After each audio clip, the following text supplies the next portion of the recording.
السلام علیکم سامعین، 15 ربیع الثانی کی تاریخ شروع ہو چکی ہے، 10 نومبر ہے۔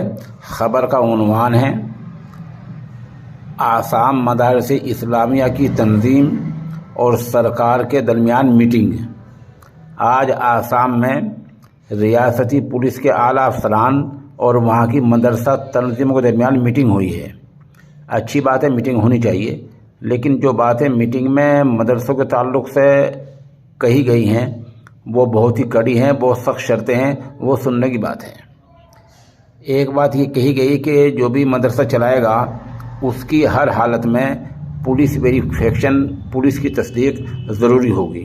اچھی بات ہے، کوئی حرج کی بات نہیں ہے۔ دوسری بات کہی گئی ہے کہ 1 دسمبر 2022 کو تمام مدارس کی فہرست شائع کی جائے گی اور یہ ان کی معلومات آن لائن پورٹل میں جمع کر دی جائیں گی۔ کوئی حرج کی بات نہیں، لیکن سب سے کڑی شرط یہ لگائی گئی ہے کہ ایک مدرسے اور دوسرے مدرسے کے درمیان 3 کلومیٹر کا فاصلہ ہوگا۔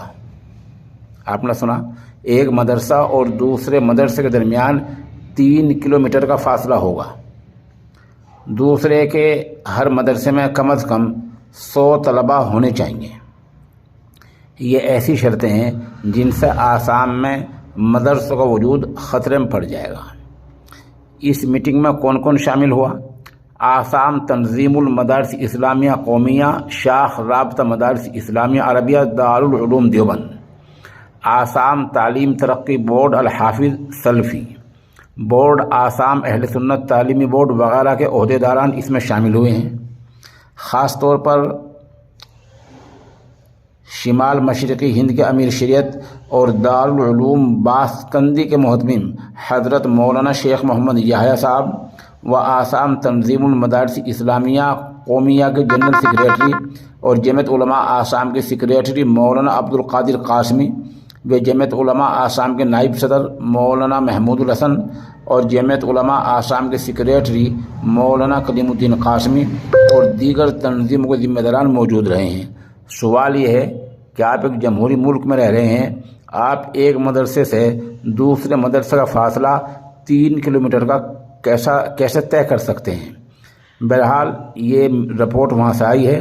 رپورٹ کے لیے مولانا محمد ناظم آسام سے ہی ہمارے رابطے میں ہیں۔ اس بارے میں ہماری گزارش آل انڈیا رابطہ مدارس سے اور جمعیت علماء ہند سے یہ ہے کہ اس معاملے میں ہوش کے ناخن لیں اور آسام سرکار سے بات کریں۔ آسام سرکار اگر جائز باتوں کو نہیں مانتی تو آپ کورٹ کا دروازہ